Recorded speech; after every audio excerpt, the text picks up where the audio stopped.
He was her brother, and he was her husband, and for nearly 4 decades, nobody outside their rotting farmhouse knew. The neighbors whispered about the smell, a stench of damp wood, wet fur, and something else, something older, something wrong. The curtains never moved, the mailbox rusted shut, but deep inside that house sat a man whose blood ran in circles, not through generations, but loops, a family tree twisted so tightly it choked itself. The man's name. You won't find it in textbooks, you won't see it in records. That's not an accident. His birth was never meant to happen, and neither was his love, because from the day he came into this world, he was bred to stay within it, within them, the family, a name almost erased from the backwoods of rural Kentucky. A name spoken only in hushed tones, even by the oldest locals. He never knew a world beyond his sister's body, or his mother's shadow, or his grandfather's blessings. And the most terrifying part, he thought this was normal. He thought we were the ones living wrong. Tonight, we're peeling back a sealed vault of forgotten American rot. Not just one man's story, but a generational sickness, buried under the guise of tradition, secrecy, and the silence of isolated land. This is not entertainment. This is not fiction. This is the part of history that was never archived because it was too disturbing to catalogue. If you think you're prepared for what comes next, you're not. Because this is the story of a boy born to be a husband, to his sister, to his mother, to the legacy of something broken before he even took his first breath.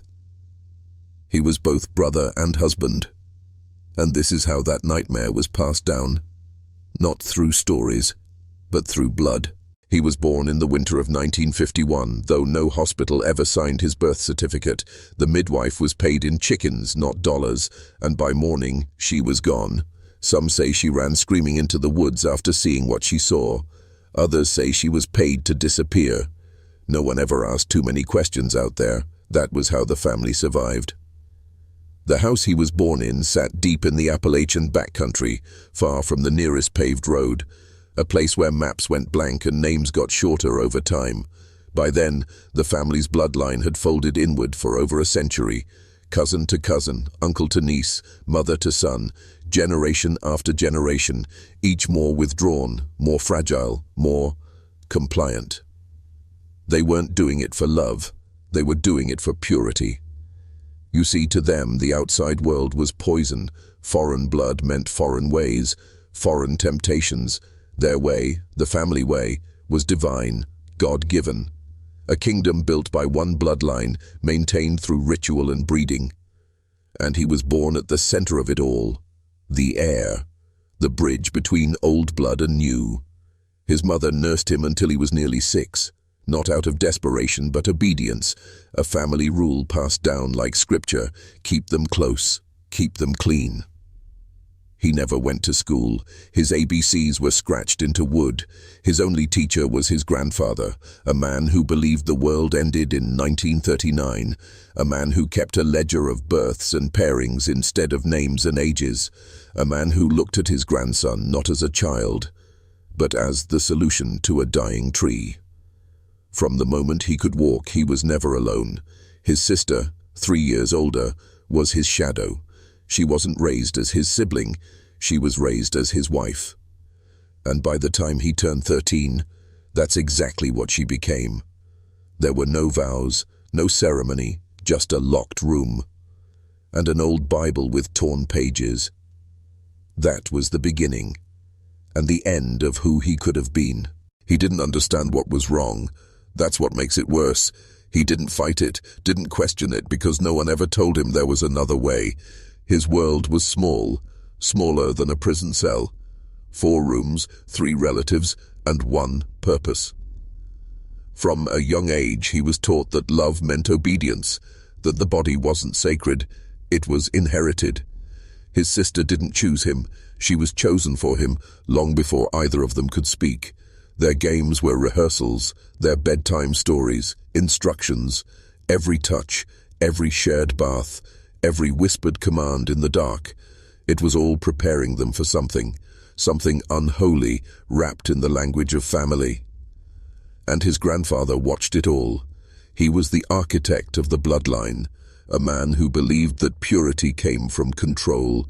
He'd sit by the fire with his glass eye fixed straight ahead, reading verses twisted to fit his sickness. "The sins of the world stay out there," he'd say, "but in here we are clean." He told the boy that outside women were tainted, that only blood can trust blood. When he reached puberty, the rules changed. He wasn't allowed to sleep alone anymore. His sister's bed became his new cradle. His mother stitched sheets so thin they barely separated skin from skin, and at dinner they spoke of unions, not marriages, but unions, the kind that produced more blood, more children, more heirs to the silence. By 15, his world had completely collapsed inward. His grandfather performed the ceremony with hands shaking from age and pride. There were no witnesses, no papers, just a shotgun, a Bible, and a blanket stained from past weddings. His sister didn't cry. She'd been prepared longer than he had. She was the lamb, he was the knife. Neither of them ever stood a chance. And after it was done, after the consummation, as his grandfather called it, there was silence. A ringing silence that stretched across years. No music, no joy, no laughter, just the sound of boards creaking and a baby crying in the night. The first child was born with no eyes. The second didn't breathe. The third lived long enough to scream, and the boy, now husband, now father, began to understand. Something was wrong with the blood, but by then, it was far too late. The land around the house had started to rot, trees wilted, the well ran dry, animals kept their distance, and people, what few ever passed that way, stopped knocking. Something was off about that place. You could feel it in the air like mold on your tongue or iron in your throat. The house itself began to sag under the weight of its own secrets.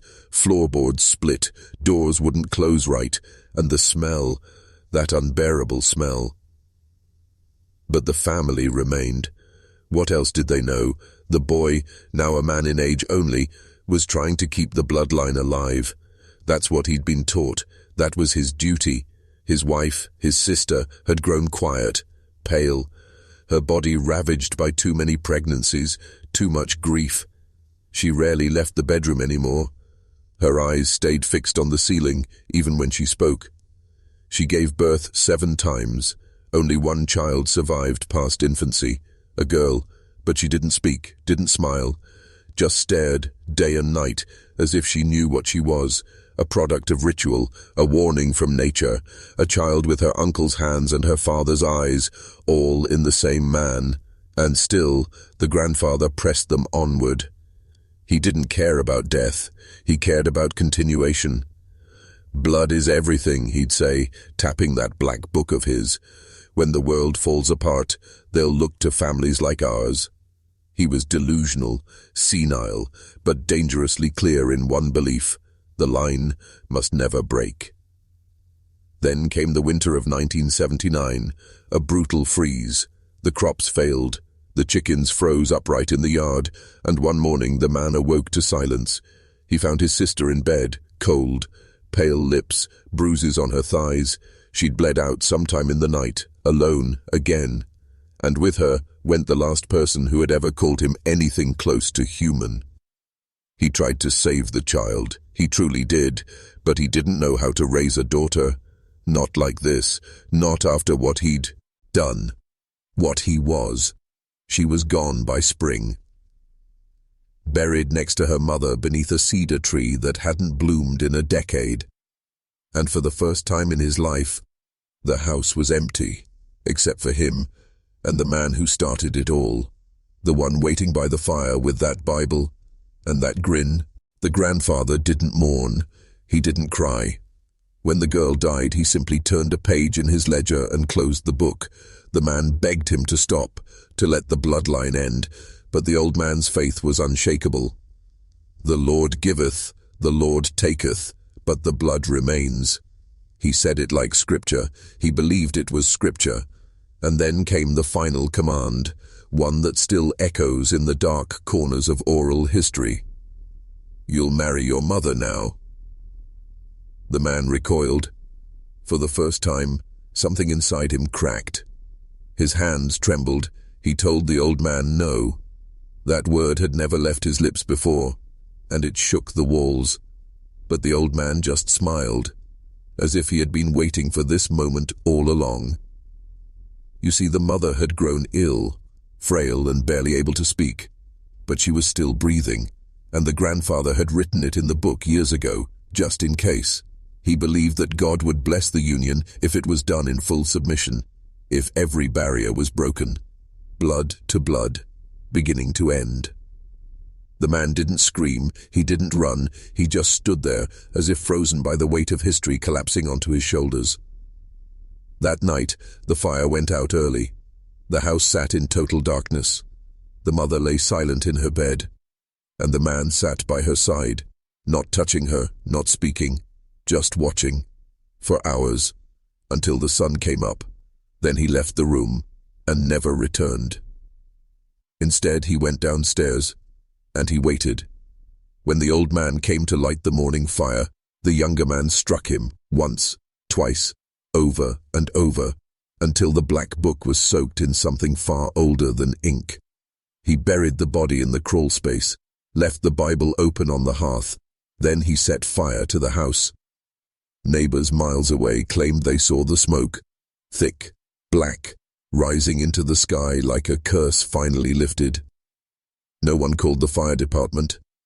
No one asked questions. He was never seen again. And maybe after everything, that was mercy.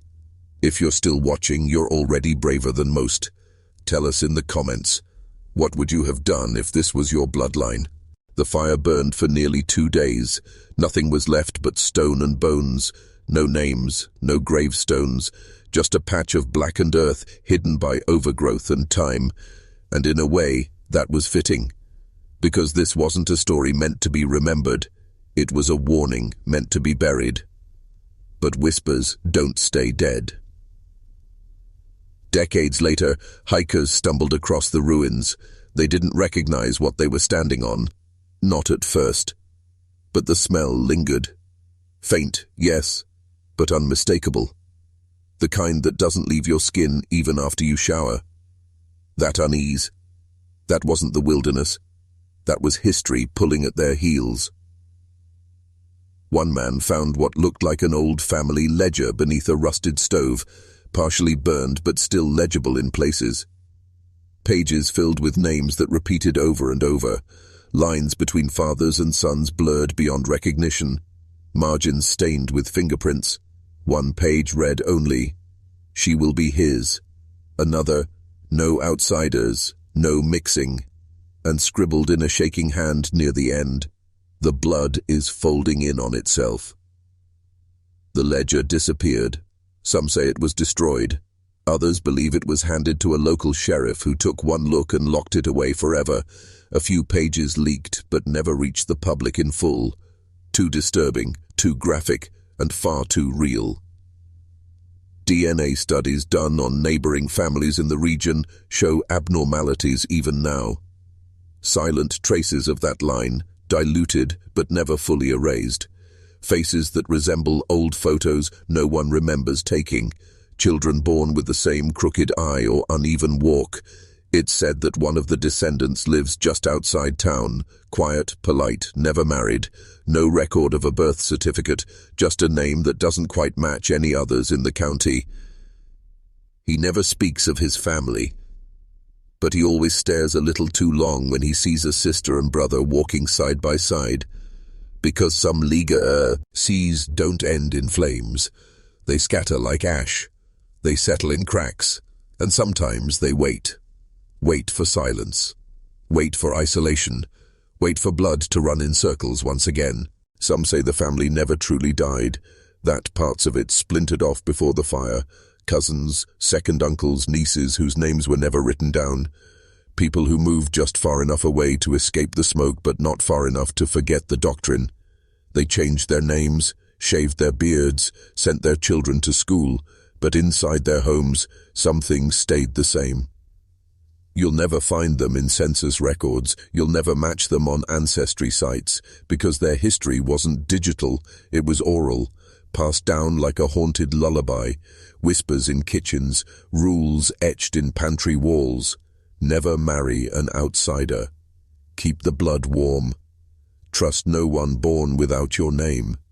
There are towns, small ones, unmarked on major maps, where entire cemeteries carry just one surname, roads that loop back into themselves, houses with too many chimneys and no windows facing out. If you drive through, no one waves, no one smiles. They just watch, quiet, wary, protective, like they're guarding something ancient or hiding something rotten. Some of these towns petitioned to cut off public road access. Others refuse mail service entirely, and more than one has had local officials resign after disturbing findings in family court cases that never make the news. These aren't just urban legends. There are files, sealed, shredded, redacted, that confirm enough to leave the rest to your imagination. And then there's him, the man who burned it all down. Some say he survived the fire and wandered into the forests of West Virginia. Others claim he changed his face and moved west, starting over in silence. There's even a theory that he became a preacher, spreading sermons so twisted they sound like parables until you look closer. But maybe he's just a ghost now, a figure standing at the edge of memory, reminding us of what happens when blood becomes the only truth. When love is perverted into legacy, when silence becomes sacred. He was born in a house that was never a home, made a husband by people who called themselves family, and taught to love in ways that defied nature, and broke it. He was both brother and husband, both victim and perpetrator, both the last of his kind, and maybe the first warning, because family secrets don't stay buried forever. And sometimes, what we call history is just horror we've stopped telling. The end.